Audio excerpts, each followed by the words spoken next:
Bien, que el Señor les bendiga. Vamos a dar comienzo al estudio del día de hoy. Hemos estado estudiando el libro de Jeremías. Ha sido una completa bendición poder participar de este libro en particular. Creo que Dios tenía para todos nosotros un mensaje. Cada uno va tomando su porción en la medida que Dios y el Espíritu Santo, ¿cierto?, nos va guiando. Sin querer darnos cuenta, hemos llegado al 10º y último estudio del libro de Jeremías. Han sido 10 lunes que hemos estado juntos, han sido 10 semanas que el Señor nos ha ido hablando. De repente no dimensionamos cómo pasa el tiempo y cómo la vida es tan rápida. Y a lo largo de esta semana hemos visto cómo Dios ha tenido algo que decirnos. Hemos viajado por distintos pasajes, por distintas situaciones. Hemos visto cómo Jeremías, ¿cierto?, fue encomendado para hacer un trabajo, ¿cierto?, el cual era difícil, el cual era complejo y el cual requería una obediencia profunda, un creer desde el corazón a lo que Dios quería hacer, y por sobre todas las cosas simplemente, recalco el último punto, obedecer, porque tendría que enfrentar situaciones en las cuales a lo mejor él como persona jamás las pediría. Yo creo que ninguno de nosotros, estar encarcelado, ser reprochado, sufrir intentos de homicidio por parte de sus cercanos, rechazado por la sociedad, pero sin embargo entendiendo que el camino es obedecer al Señor. Ha sido yo creo que un análisis y un llamado a nuestro autoexamen, cómo debemos ser el día de hoy, qué pasión es la que debemos tener por el Señor. Y este libro que vamos a ver hoy día, el último estudio, no podía terminar de otra forma en cómo lo vamos a ver hoy. El Señor nuevamente nos habla, nos muestra cuál es el camino y cómo debemos proceder. Así que, sin mayor preámbulo, vamos a orar para poder dar inicio. Padre nuestro que estás en los cielos, Dios amado, vamos delante de tu presencia, Señor, en esta tarde, agradecidos. Agradecidos, Señor, porque tu amor, Señor, tu misericordia nos alcanza una vez más. Estamos aquí, Señor, a través de esta plataforma, Padre amado.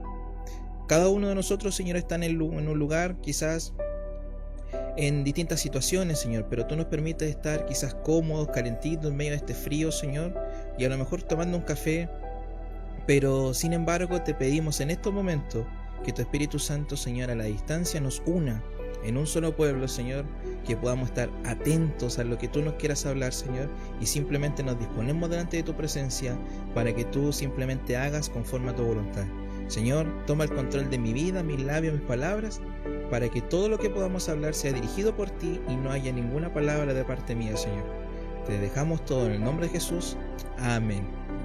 Bien, le invito a que puedan abrir sus Biblias conmigo, si es que las tienen ahí. Vamos a estudiar desde el capítulo 43 al 45, ¿ya? Vamos a partir con el capítulo 43 y nos vamos a posicionar en el contexto en el que quedamos. Se recuerdan que Gedalías, ¿cierto?, había recibido una amenaza de muerte, la cual él no le dio el auge, a pesar de que también estaba recibiendo una oferta de Johanán de hacer justicia, de tomar, ¿cierto?, el control por sus propias manos. Pero sin embargo este hombre decidió simplemente no creer en lo que se le estaba diciendo, y a lo mejor algunos podían pensar que fue una mala decisión, porque finalmente esa amenaza se termina concretando y esta persona termina muriendo. Pero sin embargo veíamos que el ejemplo que nos quedaba a nosotros es que fue la mejor decisión, porque finalmente este hombre, si bien muere a manos de gente que estaba actuando simplemente bajo sus propios intereses, bajo lo que querían, este hombre no pecó delante del Señor, y sabemos que esa condición le permite estar delante de la presencia del Señor. porque esa debería ser también nuestra realidad, debería ser nuestro pensamiento, debería ser nuestro creer, el confiar justamente que un día partiremos a la presencia del Señor y que todos en algún momento en esta vida vamos a partir. Es una realidad. Vamos a partir cuando venga el Señor por su pueblo o en el minuto que decida Dios. En nosotros no está. Esto no tiene nada que ver con la edad, lo hemos visto este último tiempo, creo yo.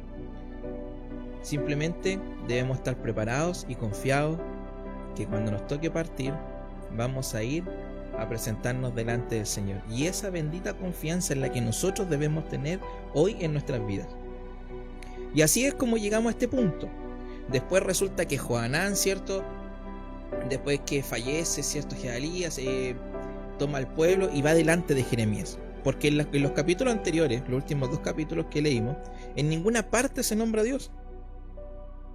Y aparece el nombre de Dios en la última oportunidad cuando Johanán está teniendo planes y ahí revoluciona un poco a los que quedaban, los pocos que quedaban en Jerusalén, ¿cierto? A irse. ¿Irse a dónde? Hacia Egipto. Paradójicamente del lugar de donde Dios lo sacó. Y ahí vemos que el actuar y el corazón cuando sale, cuando cambia la mirada hacia Cristo en este momento y a Dios en ese entonces, los hace mirar hacia atrás, los hace querer volver de donde Dios los sacó, donde las grandes hazañas del Señor el pueblo la había vivido en primera persona, y de aquel lugar allá quieren volver. Y para poder de cierta manera sentirse de una manera entre comillas confiados, saber que les iba a ir bien, van delante de Jeremías, les dicen: ora a tu Dios. Nuevamente después le dicen: habla con tu Dios. Jeremías les dice: es nuestro Dios. Y finalmente estas personas que estaban delante de Jeremías le dicen: bueno, habla con nuestro Dios y pregúntale que cuál es su voluntad.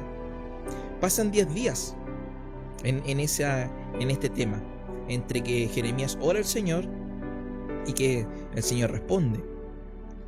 Entonces vemos también, aquí nos dejaba una reflexión en que Dios obra en su tiempo, da la respuesta en la medida que Él las quiere dar. Entonces debemos entender que en nosotros también debe estar esa paciencia para poder esperar en el Señor. Hay promesas que Dios simplemente nos dice que confiemos, y cuando muchas veces Él guarda silencio, tenemos que seguir estando con la misma fe, con la misma convicción, porque cuando las respuestas no llegan en el tiempo que nosotros queremos, no significa de que Dios no esté trabajando, no esté obrando o no esté pensando en darnos una respuesta. Entonces ahí los mantuvo y finalmente les dice que si van a Egipto, allá simplemente irían a morir. Pero sin embargo, en esta oportunidad Dios le está diciendo: pero si se quedan ahí, bajo todavía la jurisdicción de Babilonia, Él los iba a cuidar de ellos. Él no les iba a faltar nada, e iba a cuidar de ellos. Y resulta que la respuesta no gustó. No gustó, no era lo que ellos estaban esperando. Y es así como en toda esta introducción de los capítulos anteriores llegamos al capítulo 43. Y dice así, versículo 1: cuando terminó de comunicar al pueblo todo lo que el Señor su Dios había encomendado decirles, Azarías, hijo de Osaías, Johanán, hijo de Carea, y todos los arrogantes respondieron a Jeremías. Fíjese la actitud que ya tenía el pueblo en este momento, de arrogancia. Lo que dices es una mentira. El Señor nuestro Dios no te mandó a decirnos que no vayamos a vivir a Egipto. No solamente no gustó la respuesta, sino que además ni siquiera creyeron, porque no era lo que querían escuchar. Y ese es un peligro que nosotros hoy día también enfrentamos si no estamos realmente confiados en el Señor, si realmente no creemos en su totalidad a la palabra del Señor, y si no disponemos nuestra vida a su voluntad. Recuerde que con lo último que terminábamos como aplicación del capítulo anterior, era de que un verdadero creyente no le pida a Dios que bendiga mis planes, sino de que yo o mis planes están en lo que Dios bendice, o sea, en lo que Dios quiere. Yo no traigo a Dios hacia mí, Señor, yo voy a hacer esto, esto es lo que yo quiero hacer, esto es donde yo quiero ir, bendícelo. No. Un verdadero creyente, un verdadero hijo de Dios en este tiempo, lo que hace es colocar o presentar sus planes delante del Señor, y que Él dé la respuesta, que Él dé la guía. Porque hasta aquí hemos visto cómo Dios siempre nos da las opciones, y siempre, mis queridos hermanos, la mejor decisión es optar por el camino que nos muestra Dios. Puede ser pedregoso, puede ser complicado, puede ser difícil incluso, pero en medio de todos esos procesos y en medio de todo ese caminar, Dios ha prometido acompañarnos en todo momento. Dios no nos dijo que nos libraría de las complicaciones, no dijo que no pasaríamos dificultades. Dios prometió acompañarnos en el proceso y prometió darnos fe en medio de las circunstancias. Dios no los va a sacar de una situación compleja de dolor. Dios le va a dar fe para que enfrente esa situación compleja, para que pase ese dolor y sin embargo salgamos más fortalecidos para gloria y honra de Él. Y es eso lo que este pueblo no estaba entendiendo, porque no les gustó lo que dijo Jeremías y además estaban optando con una posición arrogante a seguir en lo que ellos querían hacer, que era volver del lugar donde Dios lo había sacado hace muchos años del cautiverio. Versículo 3. No obstante, el pueblo además dice lo siguiente: es Baruc, hijo de Nerías. Acuérdense que Baruc es el escribiente quien dejó gráficamente este libro.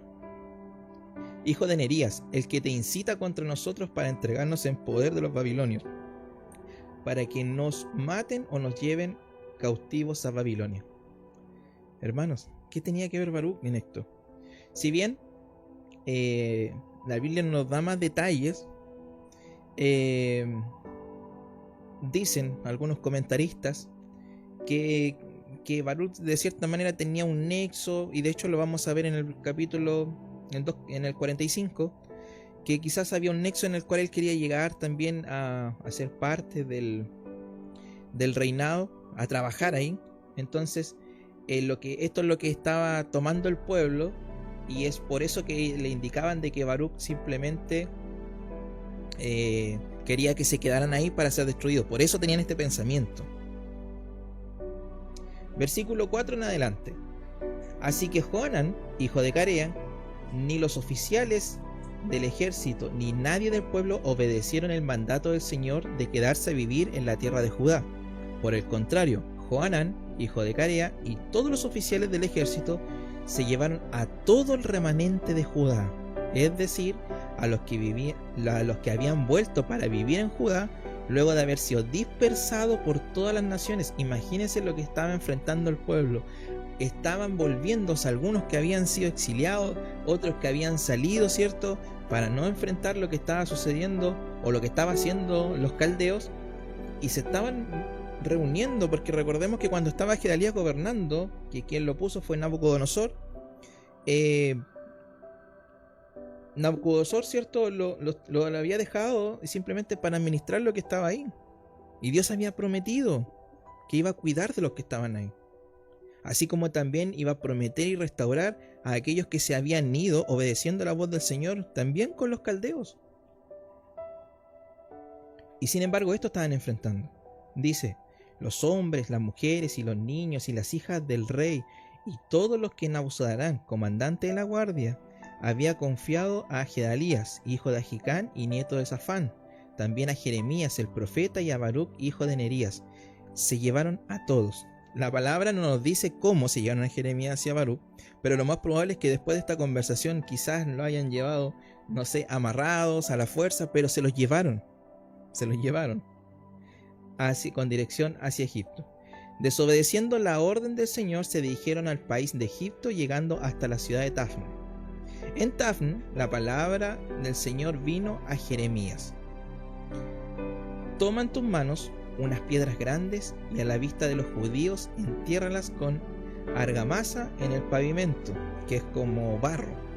Entonces Jeremías recibe, ¿cierto?, esta revelación y toma las piedras y empieza con barro, ¿cierto?, a apilarlas en ese lugar.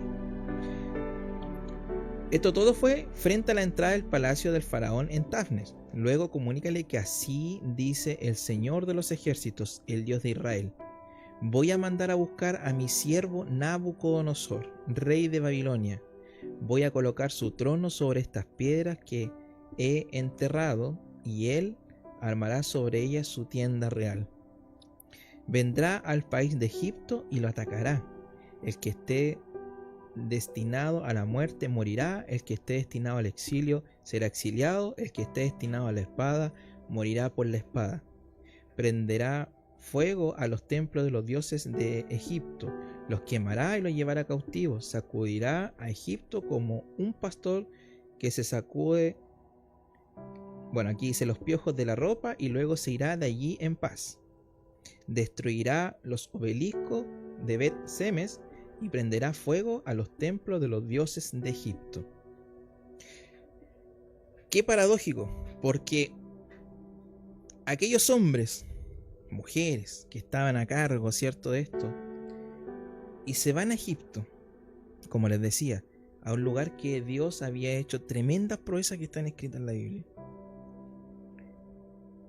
Todo lo que había sucedido en el transcurso de la historia, vuelven nuevamente hacia Egipto en busca de paz, porque resulta que en el capítulo anterior decía de que le estaban consultando al Señor si se podían ir para allá porque allá no había guerras, porque podían prosperar, porque podía ir bien.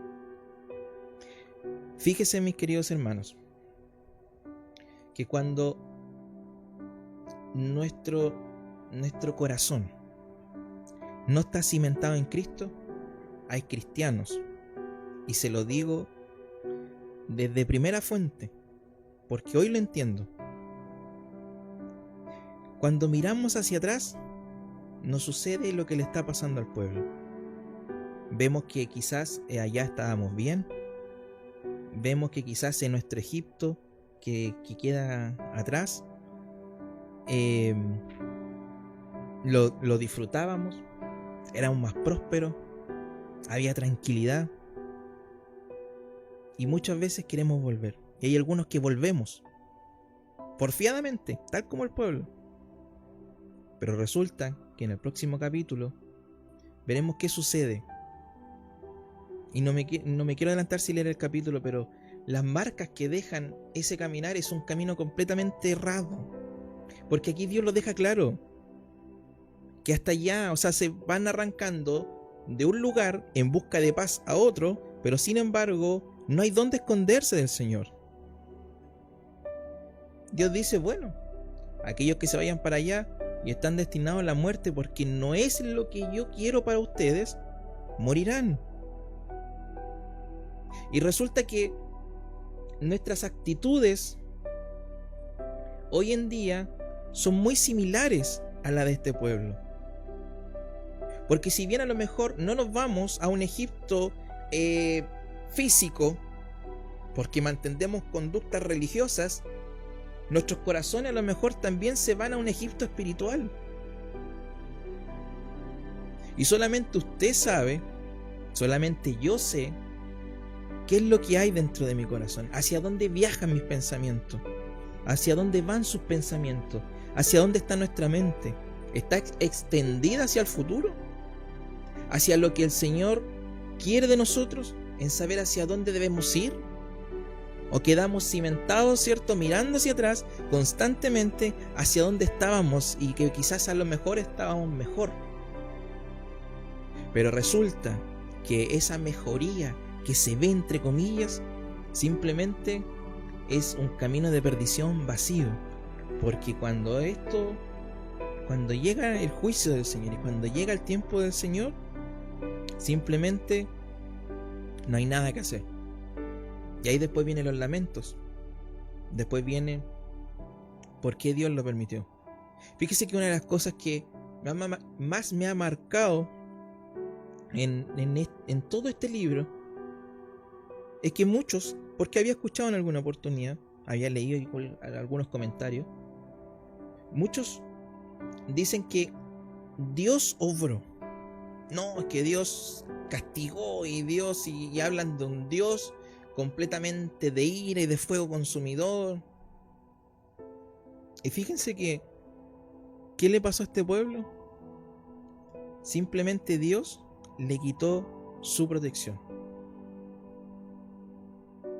Y no estando bajo la protección del Señor, vino todo lo que le vino al pueblo. Sufrieron sus consecuencias de sus actos. Y eso es lo que nos habla el capítulo 44. Vamos a darle lectura. Esta palabra vino a Jeremías para todos los judíos que habitaban en Egipto, es decir, para los que vivían en las ciudades de Migdol, Tafne y Memphis y en la región de Patros. Así dice el Señor de los ejércitos, el Dios de Israel. Fíjense que este versículo, cuando comienza diciendo, así dice el Señor de los ejércitos, el Dios de Israel. Fíjense que toda esta historia de este libro, y bueno, y a lo largo de toda la Biblia, pero lo enfatizo como estoy viendo Jeremías, Dios nunca dejó ser Dios de su pueblo. Fue el pueblo quien dejó o alejaba a Dios del pueblo.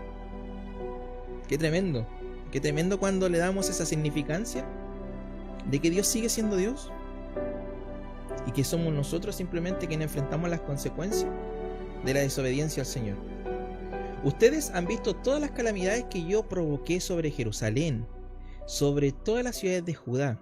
Hoy están desiertas y en ruinas, sin morador alguno, a causa de las maldades que cometieron. Ellos provocaron mi enojo al adorar y ofrecer incienso a otros dioses que ni ellos, ni ustedes, ni sus antepasados conocieron. Una y otra vez envié a mis siervos a los profetas para que les advirtieran que no incurrieran en estas cosas tan abominables que yo detesto. Pero ellos no escucharon ni prestaron atención. No se arrepintieron de sus maldades, sino que siguieron ofreciendo incienso a otros dioses. Por eso se derramó mi ira y se encendió mi furor contra las ciudades de Judá y las calles de Jerusalén, las cuales se convirtieron en ruina hasta el día de hoy. Aún en medio de un lugar donde Dios no los envió, donde Dios no colocó su bendición para que se fueran a aquel lugar, aún allá, Dios sigue utilizando a Jeremías para hablar. Y le está diciendo, no han visto. Ustedes vieron lo que sucedió. Ustedes vieron lo que hacía el pueblo. Ustedes vieron las consecuencias de lo que había pasado con el pueblo cuando adoraba a otros dioses, cuando seguía prestando acciones de culto a otros dioses. Y sin embargo, ¿van a continuar en lo mismo? ¿Cuándo van a cambiar? ¿Cómo no reaccionan? Eso es un poco lo que le está pasando a este pueblo. Y muchas veces, hoy en día, es nuestra misma actitud. Es increíble como un escrito que fácilmente supera más de 2000 años, 2500, es tan vivo el día de hoy. Porque nosotros teniendo todo, viendo y entendiendo cómo la palabra quedó escrita para nosotros, viendo que el ser humano es desobediente, viendo quizás en acciones cercanas cuáles son las consecuencias de una vida alejada de Dios. Sin embargo, nosotros hoy continuamos cometiendo los mismos errores. Y estas preguntas que vienen a continuación ya son preguntas que nosotros deberíamos hacernos hoy en la actualidad. Por ejemplo, la que viene en el versículo 7. Dice, ahora, así dice el Señor, el Dios de los ejércitos, el Dios de Israel. ¿Por qué se provocan ustedes mismos un mal tan grande? ¿Por qué provocan la muerte de la gente de Judá, de hombres, mujeres, niños y recién nacidos, sin que quede un remanente? ¿Se da cuenta cómo la palabra nos confronta? ¿Cómo nos hace un llamado? Y es claro, porque finalmente lo que está quedando gráficamente es que, insisto, que el pueblo sufre las propias consecuencias de sus actos. Son personas que se hacen llamar cristianos, porque recuerden que en el capítulo anterior le dicen, nuestro Dios no dijo eso. Ojo ahí, es una actitud cristiana. Nuestro Dios no dijo eso. Es Baruch que te está influenciando. Ellos están diciendo que Dios los sigue bendiciendo, que Dios los va a acompañar, y están completamente cegados en una posición arrogante. Y eso es lo que hace muchas veces el orgullo, hace la arrogancia, la autosuficiencia. Nos hace creer que tenemos la razón, que tenemos más autoridad que propio Dios, y que Dios va a estar respaldando completamente todo lo que nosotros hagamos. Y no es así. No es así. Y aquí el Señor se lo está dejando claro. ¿Qué es lo que sucedió? Versículo 8. Me agravian con las obras de sus manos al ofrecer incienso a otros dioses en el país de Egipto, donde han ido a vivir. Lo único que están logrando es ganarse su propia destrucción, además de convertirse en maldición y deshonra entre todas las naciones de la tierra. Cristianos alejados de la voluntad del Señor dan malos testimonios. Y aquí lo está dejando claro. Porque en vez de ser bendición, recordemos que este pueblo era un pueblo llamado para entregar bendición a otros pueblos, para representar al Señor en la tierra, en su actuar, en su forma. Ellos tenían la evidencia histórica delante de todo el mundo, porque hoy día ya es todo el mundo, de quién era Dios, de cómo actuó Dios, de cómo la historia del pueblo de Israel está escrita no para demostrar si Dios existe o no existe. Está escrita para mostrarnos cómo Dios obra y para crear que exista la fe en Dios, en usted y en mí. Y sin embargo, no están cumpliendo su cometido. Y se están volviendo, y en ese entonces ya se volvieron, una nación de deshonra entre todas las naciones de la tierra. Es lo mismo cuando muchas veces un hijo en una familia comete errores, toma malas decisiones. Antes quizás se veía más todavía. Eran expulsados de la familia, ¿cierto? Y eso estaba pasando con el pueblo de Dios. Estaban siendo motivo de deshonra del nombre de Dios. En muchos capítulos anteriores. Recordemos que el comandante de los caldeos le dice: todo lo que pasó en este pueblo, todo lo que pasó acá en este lugar, es voluntad de Dios. Y no entiendo, estoy parafraseando, y no entiendo cómo el pueblo jugó de esa manera con Dios. Hasta los extranjeros veían eso. Versículo 9. ¿Acaso ya se han olvidado de todas las maldades que cometieron sus antepasados, las de los reyes de Judá y sus esposas, además de las que ustedes y sus esposos cometieron en Judá y en las calles de Jerusalén? Sin embargo, hasta el día de hoy no se han humillado ni han sentido temor, no se han comportado según mi ley y mis estatutos que les di a ustedes y sus antepasados. Aquí, mis queridos hermanos, está la clave y el centro de toda la historia que hemos leído hasta el día de hoy en estas 10 semanas. ¿Cuál fue el error más grande que cometió el pueblo? Simplemente se apartó de la ley del Señor y de los estatutos, algo que Él mismo había dado. Y paralelamente está el pueblo que no se ha humillado ni siente temor por Dios. Ese es todo el trama de todas estas historias que hemos leído, además de todos los principios bíblicos que hemos rescatado. Pero sin embargo vemos que es la desobediencia. Ya en un concepto completamente aterrizado vemos que la desobediencia a Dios nunca nos traerá buenos frutos. Jamás. No hay persona que desobedeciendo al Señor tenga éxito. Al contrario, el éxito en la vida se mide desde otro punto de vista. Por eso, así dice el Señor de los ejércitos, el Dios de Israel: he decidido ponerme en contra de ustedes para su mal y destruir a todo Judá. Tomaré el remanente de Judá que decidió ir a vivir a Egipto, y todos perecerán allí. Caerán a filo de espada, o el hambre los exterminará. Desde el más pequeño hasta el más grande morirán a filo de espada o de hambre. Se convertirán en objeto de maldición, de horror, de condenación y deshonra. Con la espada, el hambre y la plaga castigaré a los que habitan en Egipto, como castigué a Jerusalén.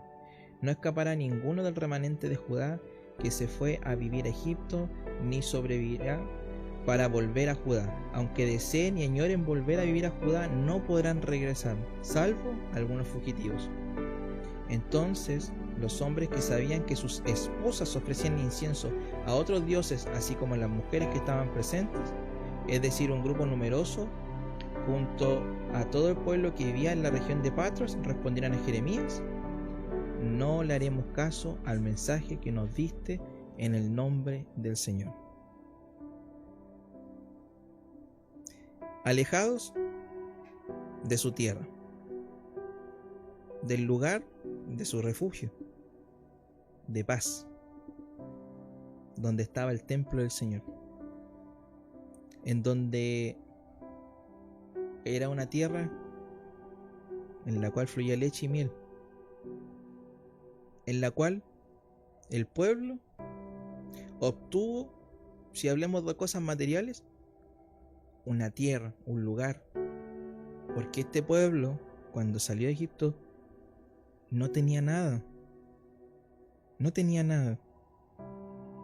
pero sin embargo Dios se encargó de su alimentación, se encargó de darle sus leyes, sus estatutos, de cómo relacionarse, de que se cuidaran en la alimentación, se preocupó de todos los detalles.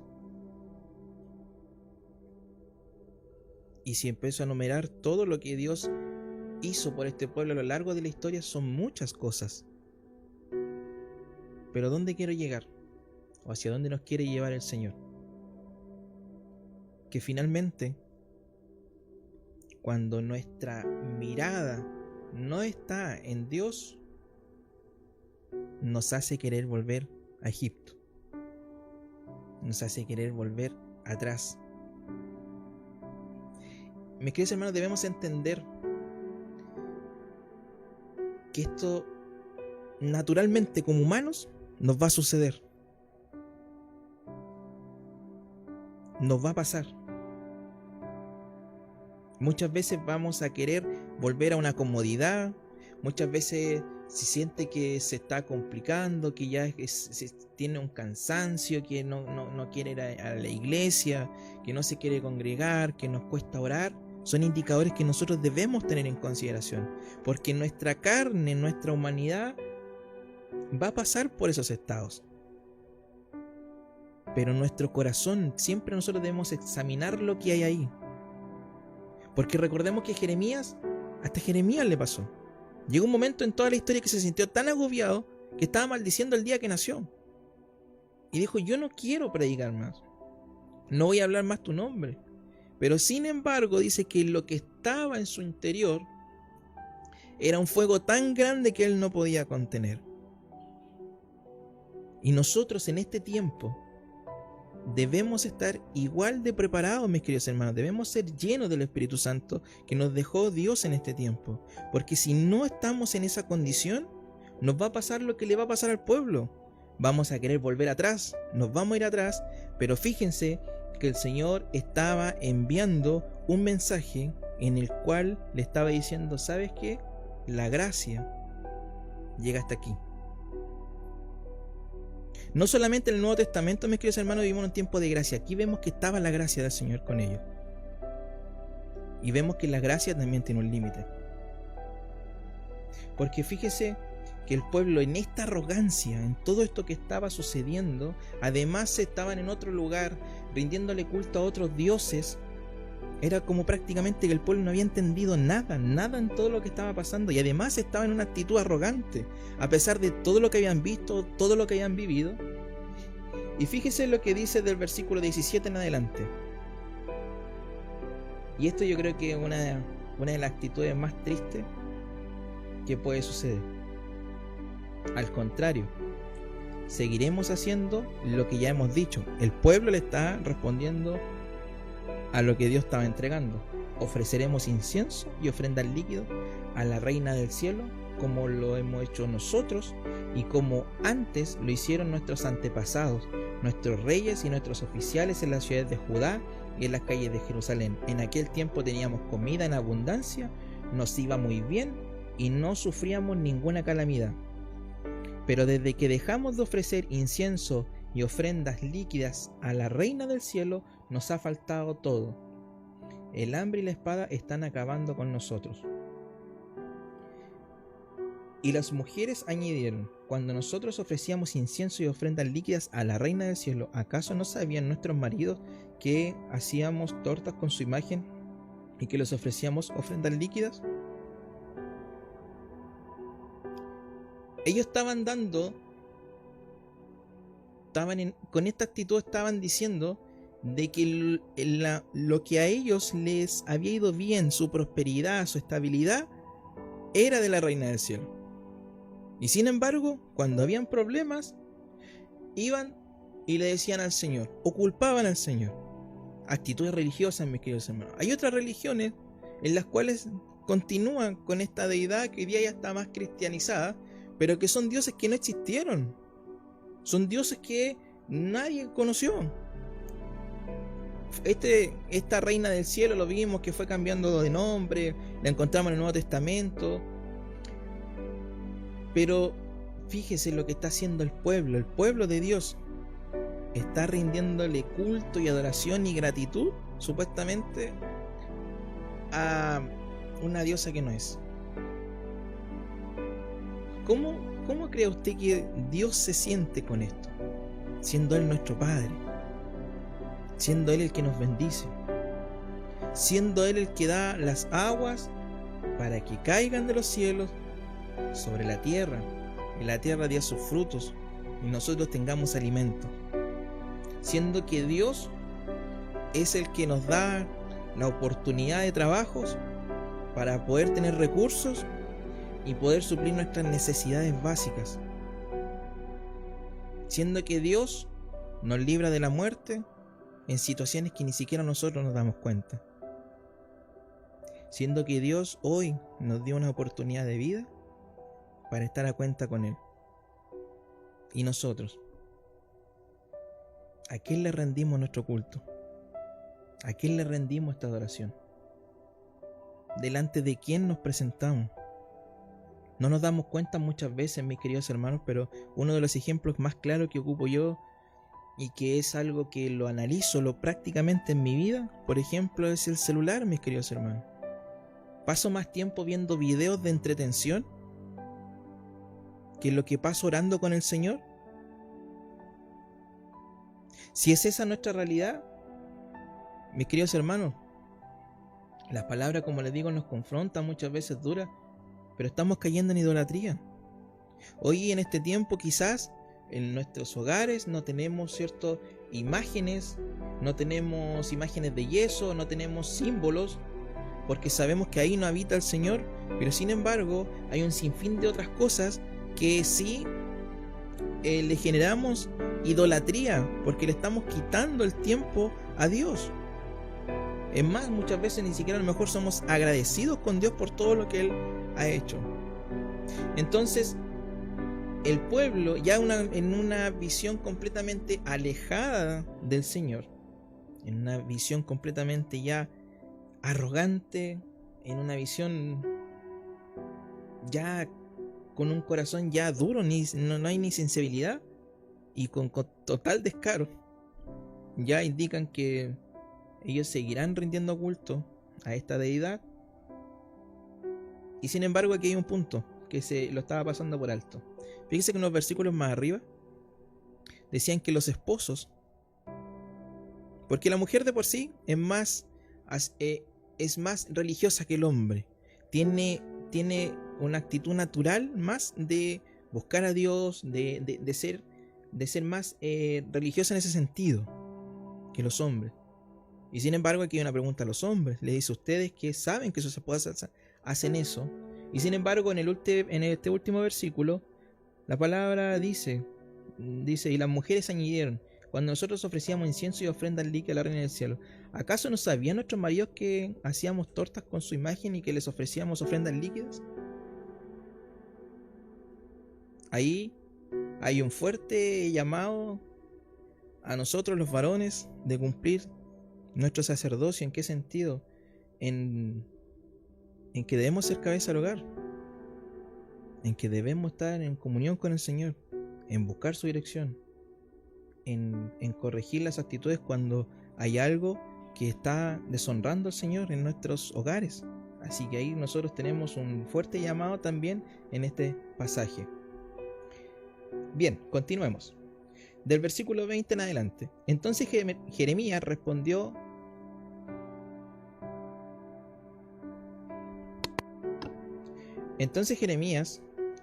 a todo el pueblo, es decir, a los hombres y mujeres que habían contestado: ¿piensan ustedes que el Señor no se acuerda o no se daba cuenta de que ustedes y sus antepasados, sus reyes y sus oficiales y todo el pueblo ofrecían incienso en las ciudades de Judá y en las calles de Jerusalén? Cuando el Señor ya no pudo soportar más las malas acciones y las cosas abominables que ustedes hacían, su país se convirtió en objeto de maldición y en un lugar desértico, desolado y sin habitantes, tal como está hoy. Ustedes ofrecieron incienso y pecaron contra el Señor. No obedecieron su voz ni cumplieron con su ley, sus estatutos y mandatos. Por eso en este día les ha sobrevenido esta desgracia. Jeremías dijo: todo el pueblo, incluyendo a las mujeres, escuchen la palabra del Señor, todos ustedes, gente de Judá que viene a Egipto.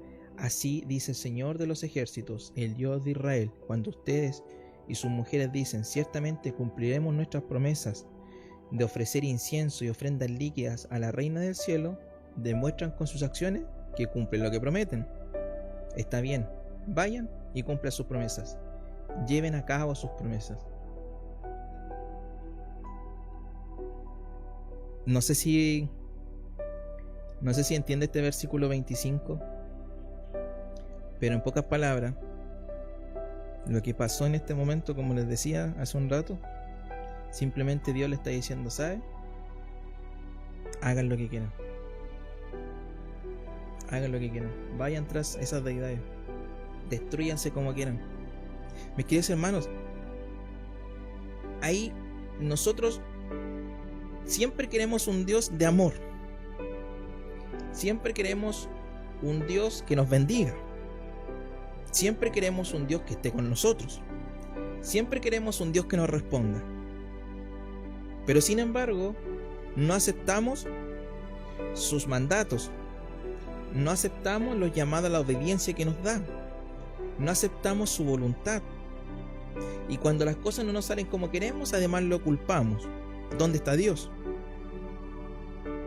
Pero se nos olvida también que Dios aquí ha cuestionado, ¿cierto?, cuando el pueblo se ha alejado de ellos, cuando ellos se han alejado de Él. Y en este punto, como les decía, y en esta historia, hemos visto que Dios ha retraído su protección, está retrayendo su gracia, la está limitando, y como que ya le está diciendo al pueblo: vayan. Ya no los puedo obligar. Es su decisión. Es una triste realidad para aquellos quienes los hemos vivido. Porque como les decía anteriormente, ir a ese camino trae satisfacción, mis queridos hermanos. Se pasa bien. Se ríen. Se disfruta. Pero cuando se acaba la risa, cuando se acaban los recursos, cuando las amistades se alejan, cuando el daño está hecho, y darse cuenta en ese punto que uno está alejado de Dios, mis queridos hermanos, es un lugar al cual a nadie, por lo menos bajo mi experiencia personal, le recomiendo estar. Es la peor decisión, y lo digo hoy día abiertamente, con toda la convicción y con toda la humildad, y me pongo como un ejemplo que no deben seguir, pero es la peor decisión que tomé y que tomamos quizás como familia, de habernos alejado del Señor. Y hoy le doy gracias porque así como lo hizo con este pueblo, también lo ha hecho con mi vida, la de mi familia, de darnos una nueva oportunidad de ir por el camino correcto. Y por eso, mis queridos hermanos, yo también le menciono, los cambios en nuestras vidas son hoy. Son hoy. Hoy Dios nos da la oportunidad. Dios no nos está hablando hacia un mañana. Dios nos está presentando hoy. Si hay algo que cambiar, si hay algo que nos quiere hacer devolvernos, si hay algo que nos quiere hacer mirar atrás, mis queridos hermanos, es hoy donde el Señor nos llama a examinar nuestro caminar, ver dónde está nuestro norte, hacia dónde va nuestro horizonte, pero que en todo debe estar Él. Él lo guiará, Él es el que está enfrente de ustedes mostrándole el camino, y es eso lo que Dios nos está hablando. Él no obliga a nadie, Él no lo va a obligar, mis queridos hermanos, pero sin embargo, si tomamos malas decisiones, iremos a un camino completamente de perdición, tal como le pasó a este pueblo. Y por último, se me pasó rapidísimo el tiempo. Por último, vamos a ver el capítulo 45. Son 5 versículos y con esto terminamos. Terminamos con toda esta sección, en donde estábamos hablando de este pueblo que finalmente llegó a Egipto bajo su decisión, y finalmente allá terminarán con las propias consecuencias de ello. Y aquí, en este capítulo, nos vamos a devolver un poco en el tiempo cronológico de esta historia, porque recordemos que este libro no está ordenado de manera cronológica, sino de manera temática. Y vamos a leer estos versículos. Miren. Versículo 1. Esta es la palabra que el profeta Jeremías comunicó a Baruc, hijo de Nerías, en el año 4 del gobierno de Joacim, hijo de Josías, rey de Judá, cuando Baruc escribía en un rollo estas palabras que Jeremías dictaba. Así dice el Señor, Dios de Israel, acerca de ti, Baruc. Tú dijiste, ay de mí, el Señor añade angustia a mi dolor, estoy agotado de tanto gemir y no encuentro descanso. Pero el Señor me pide decirte, voy a destruir lo que he construido y arrancar lo que he plantado, es decir, arrasaré con toda esta tierra. ¿Busca grandes cosas para ti? No las pidas, porque voy a provocar una desgracia sobre toda la gente, pero a ti te concederé la posibilidad de conservar la vida donde quiera que vayas. Ese será tu botín, afirma el Señor. Mis queridos hermanos, ¿por qué leerlo para terminar este estudio? Porque fíjense que Baruc, y qué tremendo que Dios le hable directamente a Baruc. Baruc tenía ambiciones. Aquí lo dice, en el versículo 5. ¿Busca grandes cosas para ti? Baruc quizá en su condición, ¿cierto?, de escriba, ¿cierto?, podía optar a un trabajo en el reinado quizás. Y se recuerdan que les mencionaba que la historia partía justamente haciendo esta mención a Baruc, que la historia que leímos primero fue posterior a este capítulo. ¿Por qué Baruc estaba triste? Porque resulta que aquí sucedió que leímos que, ¿cierto?, el rey había dañado, ¿cierto?, y había destruido los rollos que habían escrito, bajo lo que Jeremías estaba dictando. Y sin embargo, Baruc estaba viendo esto. Estaba viendo que le sucedía lo mismo que a Jeremías, quizás. Que estaba sufriendo el repudio. A lo mejor pensaba que esto iba a ser de otra forma. Pero sin embargo, no fue así. Y por eso dice: ay de mí, el Señor añade angustia a mi dolor. Pero fíjense que el Señor responde. ¿Y qué quiero graficar con esto? Quizás por tiempo y distancia no estamos juntos hoy día.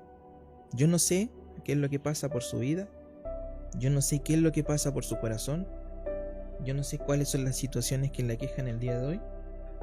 Pero este capítulo nos muestra que el Señor lo sabe todo. Simplemente, mis queridos hermanos, debemos seguir la guía del Señor. Pero fíjense que Baruc buscaba, como les digo, alguna ambición. Siempre hay planes, mis queridos hermanos. Siempre hay planes en nuestras vidas. Siempre vamos a querer prosperar. Vamos a querer avanzar. Vamos a querer que Dios nos bendiga. Pero para terminar, la pregunta que le quiero hacer es: ¿dónde está nuestra motivación?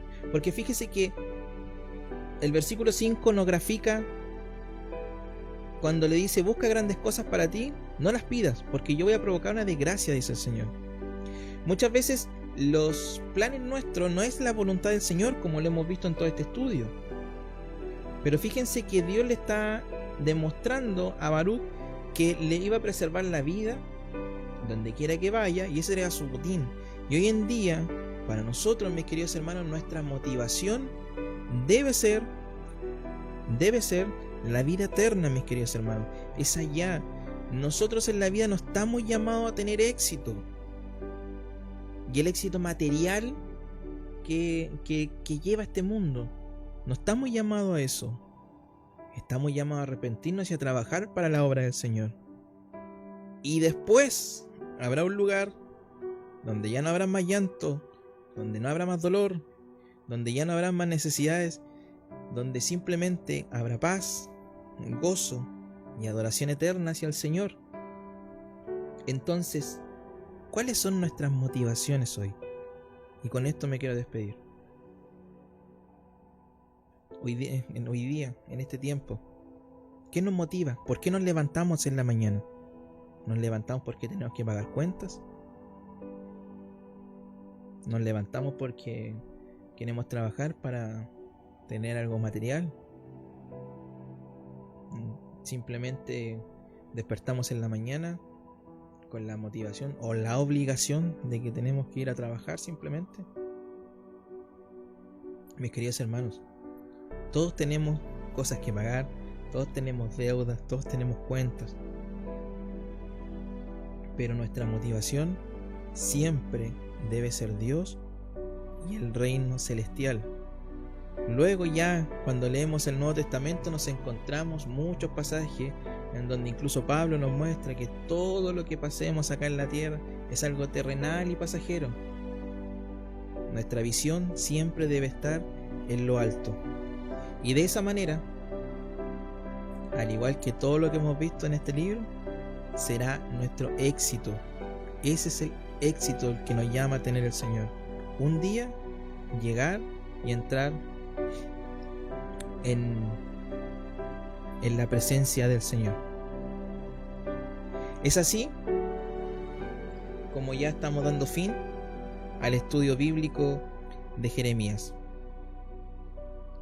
Hemos visto cómo Dios obra, cómo Dios siempre está presente, cómo Dios siempre ha hablado a su pueblo, a pesar de la desobediencia, a pesar de que el pueblo no lo quiere escuchar, a pesar de que nuestros corazones muchas veces se alejan del Señor, a pesar de que no somos regulares en nuestras búsquedas del Señor.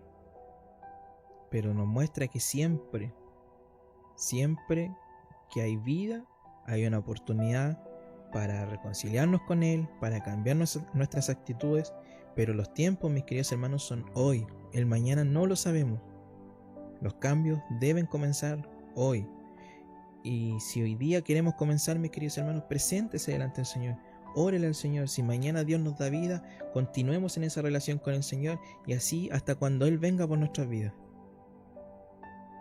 Pero debemos ser obedientes al Señor, si no terminaremos pagando consecuencias como las pagó el pueblo por no querer mirarlo a Él por sobre todas las cosas. Oramos para dar término. Padre nuestro que estás en los cielos, gracias Dios. Gracias Señor por todo lo que hemos podido hablar sobre el libro de Jeremías, Señor. Gracias Dios por la tremenda oportunidad y privilegio de que tú me diste de poder ser parte de este estudio, Dios. Estoy completamente agradecido, Señor, porque hemos visto cómo eres tú quien sostiene, cómo eres tú quien provee, cómo eres tú quien cuida, quien bendice, quien está siempre atento a nosotros. Simplemente tú nos demandas, Señor, obediencia, nos mandas respeto, nos demandas, Señor, a que nosotros tengamos el temor hacia ti, Señor, que seamos sabios en nuestro caminar, en nuestro diario vivir, pero por sobre todo, que el amor en nuestros corazones siempre sea el máximo por ti, Señor. Padre Celestial, yo te pido que tú nos guíes, que tú nos dirijas, que todo lo que hemos conversado, Señor, en todas estas semanas, Señor, quede en nuestros corazones, Señor, pero por sobre todas las cosas que las podamos poner en práctica, Señor. Más que saber, Padre Celestial, no es solamente esa parte, sino que también tenemos que ser hacedores de tu palabra, Señor. Tenemos que ponerlas en práctica, Señor. Y así como Jeremías, Señor, quien desde su llamado hasta lo último de su vida, Señor, se mantuvo fiel a ti, Señor, que nosotros podamos también ir bajo esa dirección, Señor. Personas que te busquen por sobre todas las cosas, que estén dispuestas, Señor, a obedecer y dispuestas a trabajar para ti, Señor. Sabemos, Padre Celestial, que estando tomados de tu mano estamos seguros, estamos confiados, hemos visto que tus promesas se cumplen, Señor, y no hay motivo para dudar y para flaquear, Señor, sino que muy por el contrario, tú nos llamas a ser fuertes, tú nos llamas a experimentar la fe, Señor, porque todo lo que proviene de ti es bueno, Padre Celestial. Sabemos, Padre Celestial, que tú nos mostraste distintas imágenes, distintas circunstancias, pero en todo estabas tú detrás, Señor, siempre con una mirada de amor, con una mirada de misericordia y dispuesto de perdonar a aquellos que sí se quieren arrepentir. Padre Celestial, entregamos todo en el nombre de Jesús. Amén.